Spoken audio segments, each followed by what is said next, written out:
अक्सर motivational speaker या कोई भी मेंटोर या कोई भी ऐसा शख्स जो आपको इंस्पायर करता है, वो एक लफ्ज़ अगेन एंड अगेन बोलता है। वो वर्ड होता है कि इंसान की ज़िंदगी का कोई मकसद होता है। वो वर्ड मकसद हो सकता है, वो वर्ड मंजिल हो सकता है, या वो गोल हो सकता है। कोई भी मोटिवेशनल स्पीकर या इंस्पायर करने वाला या एक मेंटोर इन अल्फाज पर जोर क्यों देता है? क्योंकि इंसान जब शऊर संभालता है तो सबसे पहले उसे जो इस चीज़ का तयन करना होता है वो इंसान का मकसद होता है। क्योंकि इंसान और जानवर में फ़र्क यही होता है कि इंसान की ज़िंदगी का कोई ना कोई मकसद होता है, जबकि जानवर की ज़िंदगी का कोई मकसद नहीं होता। वो सिर्फ अपनी ज़िंदगी में आता है, खाता पीता है और मेल मिलाप करता है और इसके बाद वो ख़त्म हो जाता है। जबकि अल्लाह ताला ने इंसान है जिसकी ज़िंदगी का कोई ना कोई मकसद होता है। याद रखें, हम में से अक्सरियत बंदों से जब पूछा जाता है, मुआशरे में 98% लोगों से पूछा जाता है कि वो अपनी ज़िंदगी में करना क्या चाहते हैं या उनका अज़म क्या है अपनी ज़िंदगी में, तो उनको पता ही नहीं होता।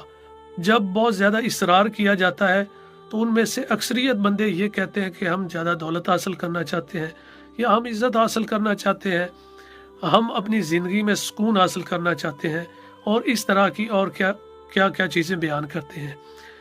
जब इनसे ये कहा जाता है कि उन चीज़ों को हासिल करने के लिए आपने क्या किया है, तो इस पर वो लाजवाब हो जाते हैं और उल्टा बहाने बनाते हैं, एक्सक्यूज़ेस बनाते हैं कि मुझे फ़लाँ चीज़ नहीं मिली, मैं उस वजह से रह गया, या मुझे वो चीज़ मिल जाती, या फ़लाँ मौका मैंने गंवा दिया। यानी कि एक बहानों की उसके पास लिस्ट होती है। इसके बरअक्स, अगर आपने किसी मकसद का या तयन कर लिया है या किसी अज़म का तयन कर लिया है, तो उसके लिए 4 चीज़ें बहुत अहम होती हैं, बहुत इम्पोर्टेंट होती हैं किसी भी मकसद या अज़म को या मंजिल को हासिल करने के लिए। सबसे पहली चीज़ होती है कि आपके अंदर ख्वाहिश पैदा हो और आप ये डिसाइड करें कि मैंने ज़िंदगी में ये हासिल करना है और इसके लिए मैं ये करूँगा। उसके बाद दूसरी चीज़ आती है खौफ। इंसान को बिला वजह का खौफ होता है कि मेरे रिश्तेदार नाराज़ ना हो जाएं, मेरे दोस्त क्या कहेंगे, अगर मैं ऐसा काम करूंगा तो मुझे लोग ताने देंगे, मेरा मजाक उड़ाया जाएगा।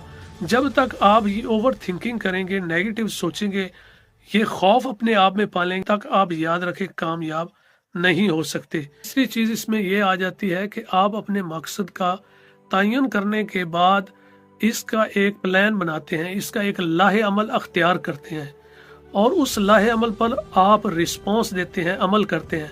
मिसाल के तौर पर, अगर आपको ज़िंदगी में ज़्यादा दौलत या शोहरत या पैसा चाहिए के लिए क्या लाहे अमल अख्तियार किया है और उस रिवार्ड को हासिल करने के लिए आपने क्या रिस्पॉन्स दिया है, क्या क्या रिस्पॉन्सिबिलिटीज़ आपने उठाई हैं और कितना टाइम उस वर्क को या वो चीज़ हासिल करने के लिए आपने तगोदौ की है। चौथी और मोस्ट इम्पोर्टेंट चीज़ ये होती है कि आप ऐसे लोगों के हलके में बैठे, ऐसे अहबाब को अहमियत दें या उनके साथ बैठे, उनसे अपनी फीलिंग्स को, अपने जज्बात को शेयर करें, जो आपकी मदद करें, जो आपसे ये कहें कि भाई ये तू कर सकता है, तुम में ऐसा पोटेंशियल पाया जाता है, तुम में एनर्जी पाई जाती है, तुम ये कर सकते हो, बस मेहनत करते रहो। जो लोग आपकी हौसला अफजाई करते हैं, वो यकीन जाने आपको एनर्जी देते हैं, वो आपको वो स्टेमिना देते हैं। हौसला अफजाई से आप में काम करने का जज्बा और बढ़ जाता है और आपको अपने आप पर यकीन होना शुरू हो जाता है।